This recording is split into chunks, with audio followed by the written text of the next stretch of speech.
Bharatiya Janata party सरकार बा दल ये होउछंती दलित आदिवासी पछुआ वर्ग विरोधी एवं एमाने तांकर इश्यू को ठिकना ढंगरे आड्रेस करि पारुनांती। ओडिशा परिप्रेक्षी कहले विभिन्न जगार आदिवासी मान अत्याचार, दलित मान अत्याचार, पछुआ जाति अत्याचार चली एवं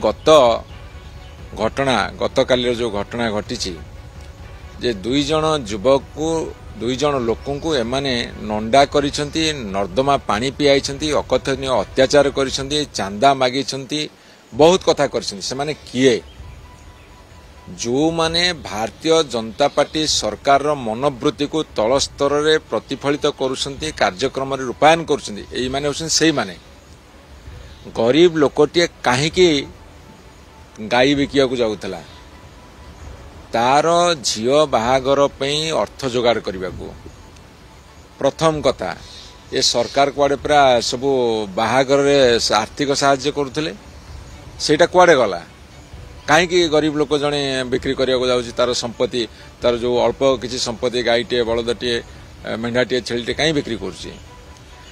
द्वितीय कथा हूँ जो माने भारतीय जनता पार्टी समर्थक से माने गोटे चलते गो सुरक्षा।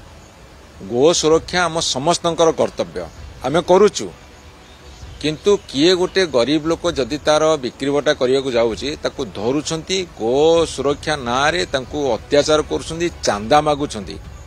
ये चांदा आदायकारी पार्टी है भारतीय जनता पार्टी एवं एमाने जब सरकार को आसिले ये कथा बहुत भाव बढ़ुची। चांदा खाइबा, चांदा मागिबा, लांच मागिबा ये सरकार प्राथमिकता बर्तमान।